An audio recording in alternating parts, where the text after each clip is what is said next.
കേൾക്കാം, പറഞ്ഞോളൂ അനിൽ. താങ്കൾ ആ പറഞ്ഞതിനകത്ത് വസ്തുതാപരമായ ചില പിശകുകളുണ്ട്.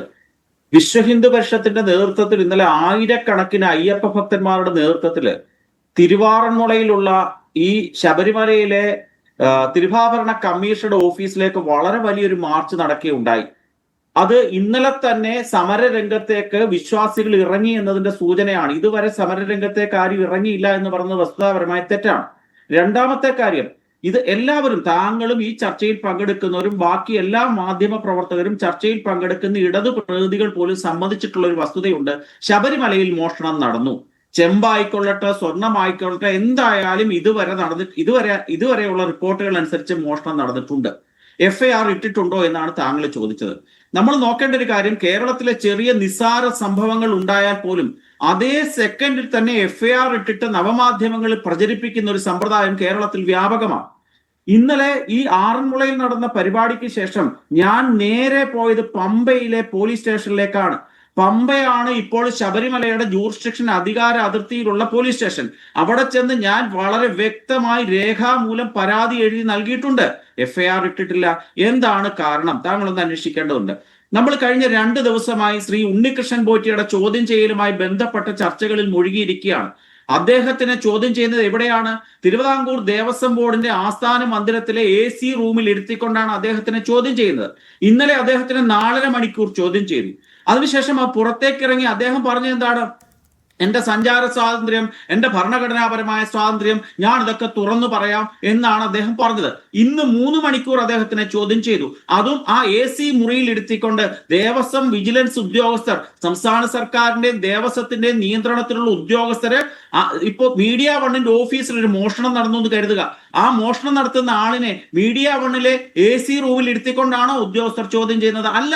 നമ്മളുടെ പരമ്പരാഗതമായ പോലീസിംഗിന്റെ ഭാഗമായിട്ട് അവരെ ചോദ്യം ചെയ്യാനുള്ള വേദികളുണ്ട്, അവിടെ കൊണ്ടുപോയി ചോദ്യം ചെയ്യണം. ഇവിടെ നടക്കുന്ന ചോദ്യം ചെയ്യലല്ല.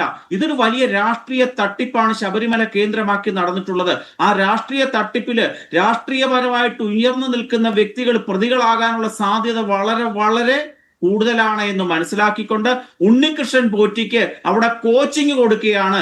അയാൾക്കെതിരെ കേസെടുക്കുകയാണെങ്കിൽ അദ്ദേഹത്തിന്റെ രാഷ്ട്രീയ മുതലാളിമാരെ എങ്ങനെ രക്ഷിച്ചെടുക്കാം എന്നുള്ളതിനെ പറ്റിയുള്ള കോച്ചിങ് ക്ലാസ് ആണ് ഇന്നലെയും ഇന്നും നടന്നത്. ഇതുവരെ FIR ഇട്ടിട്ടില്ല എന്ന് പറയുന്നത് ഹൈക്കോടതിയെ മറയാക്കിക്കൊണ്ടാണ്. ഹൈക്കോടതി ബഹുമാനപ്പെട്ട ദേവസ്വം വിജിലൻസിനോടാണ് പറഞ്ഞത് ഇതിനെപ്പറ്റി അന്വേഷിച്ച് റിപ്പോർട്ട് കൊടുക്കാൻ. അല്ലാതെ FIR ഇടരുതെന്നൊന്നും ആരും പറഞ്ഞിട്ടില്ല. അതിനെ മറയാക്കിക്കൊണ്ട് ഉണ്ണികൃഷ്ണൻ പോറ്റിയെ പഠിപ്പിക്കാനുള്ള ആസൂത്രിതമായ ശ്രമമാണ്. ഒരു കാര്യം കൂടെ നമ്മൾ ശ്രദ്ധിക്കേണ്ടതുണ്ട്. ഈ ഉണ്ണികൃഷ്ണൻ പോറ്റിക്ക് ഒരു സുരക്ഷ ഒരുക്കേണ്ട കാലഘട്ടമാണിത്. ശ്രീ ഉണ്ണികൃഷ്ണൻ പോറ്റിക്ക് എന്തെങ്കിലും സംഭവിക്കുകയാണെങ്കിൽ ഈ കേസ് ഇതോടുകൂടി ഇല്ലാതാവും. കേരളത്തിൽ അത്തരത്തിലുള്ള ധാരാളം സംഭവങ്ങൾ ഉണ്ടാകാറുണ്ട്. അതുകൊണ്ട് ഞാൻ സൂചിപ്പിച്ചു എന്ന് മാത്രമേ ഉള്ളൂ. ഈ ട്യൂഷൻ എടുക്കുന്നതിനോടൊപ്പം കള്ളം പറയാനും രാഷ്ട്രീയ മുതലാളിമാരെ, കടകംപള്ളി സുരേന്ദ്രന്, അതുപോലെ തന്നെ പത്മകുമാർ തുടങ്ങിയ ദേവസ്വം ബോർഡിലെ ഉയർന്ന സ്ഥാനത്തിരുന്ന ആൾക്കാരെ പ്രതികളാക്കി ജയിലിൽ വിടാതിരിക്കണമെന്നുള്ള മാർക്സിസ്റ്റ് പാർട്ടിയുടെ നയം പ്രാവർത്തികമാക്കുന്നതിന്റെ ഭാഗമായിട്ട് ശ്രീ ഉണ്ണികൃഷ്ണൻ പോറ്റിയെ ഈ ദേവസ്വം ആസ്ഥാനത്തെ AC റൂമിൽ ഇരുത്തിക്കൊണ്ട് ദേവസ്വം വിജിലൻസിലെ ഉദ്യോഗസ്ഥരെ പഠിപ്പിക്കുകയാണ്. ചോദ്യം ചെയ്യലല്ല. അയാൾക്ക് മതിയായ സുരക്ഷയുടെ ഇക്കാര്യത്തിൽ സർക്കാർ ഉറപ്പുവരുത്തണം. അതുകൊണ്ട് ഇവിടുത്തെ വിശ്വാസി സമൂഹം, അത് സംഘപരിവാർ എന്നൊന്നും നോക്കേണ്ടതില്ല. അയ്യപ്പ ഭക്തന്മാരായിട്ടുള്ള വ്യക്തികൾ വിശ്വാസ സമൂഹം എന്ന് പറയുമ്പോൾ കേരളത്തിലെ പ്രധാനപ്പെട്ട 2 ഹൈന്ദവ സാമുദായിക സംഘടനകൾ NSSഉം SNDPയും ശബരിമലയുടെ കാര്യത്തിൽ സർക്കാരിന്റെ കൂടെയാണ്. പിന്നെയുള്ളത് സംഘപരിവാറാണ്. അപ്പോൾ അങ്ങ് പറയുന്നു VHP സമരം ചെയ്തു എന്ന്. ഇവിടുത്തെ പ്രധാനപ്പെട്ട സംഘപരിവാർ രാഷ്ട്രീയ സംഘടനയായ BJPക്ക് ഒരു പ്രശ്നവുമില്ല. BJP ഒന്നും മിണ്ടുന്നില്ല. ഇത് കേൾക്കൂ. താങ്കള് പ്രധാനപ്പെട്ട സമുദായ സംഘടനകള് സർക്കാരിനും ദേവസ്വത്തിനും അനുകൂലമാണെന്ന് പറയാൻ കാരണം ഞാൻ മനസ്സിലാക്കിയെടുത്തോളം പമ്പയിൽ നടന്ന ആഗോള തട്ടിപ്പ് സംഗമവുമായി ബന്ധപ്പെടുത്തിയാണ്. NSSന്റെയും SNDPയുടെയും KPMSന്റെയും ചില പ്രധാനപ്പെട്ട പ്രതിനിധികളായ യോഗത്തിൽ പങ്കെടുത്തു എന്നുള്ള കാരണത്താലാണ് താങ്കൾ അങ്ങനെ പറഞ്ഞത്. ഇന്ന് ആരാധനായിട്ടുള്ള SNDP യോഗത്തിന്റെ ജനറൽ സെക്രട്ടറി ശ്രീ വെള്ളാപ്പള്ളി നടേശൻ യോഗനാഥം മാസികയിൽ എഴുതുകയും മാധ്യമങ്ങളോട് സംസാരിക്കുകയും ചെയ്തൊരു കാര്യമുണ്ട്. ഈ ദേവസ്വം ബോർഡ് എന്ന് പറയുന്നത് കള്ളന്മാരുടെ സെന്ററായി മാറിയിരിക്കുകയാണ്.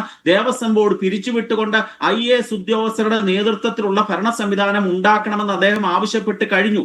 അപ്പോൾ ഇതുവരെ ഗോവിന്ദൻ മാസ്റ്ററും പിണറായിയും ഒക്കെ പറഞ്ഞിരുന്നത് എന്താണ്? കേരളത്തിലെ പ്രമുഖ സമുദായങ്ങളൊക്കെ ഞങ്ങളുടെ നയങ്ങൾക്ക് പിന്തുണയാണ് നൽകുന്നത് എന്നാണ് പറഞ്ഞിരിക്കുന്നത്. ഇന്ന് ശ്രീ വെള്ളാപ്പള്ളി നടേശൻ പറഞ്ഞതിന്റെ അടിസ്ഥാനത്തിൽ അവരുടെ ഇടതുപക്ഷത്തെ നേതാക്കന്മാരുടെ അഭിപ്രായത്തിന് വ്യത്യാസം ഉണ്ടാകാൻ സാധ്യത വളരെ കൂടുതലാണ്. നമ്മൾ ശ്രദ്ധിക്കേണ്ട ഒരു കാര്യം കൂടെ ഞാൻ സൂചിപ്പിക്കാം.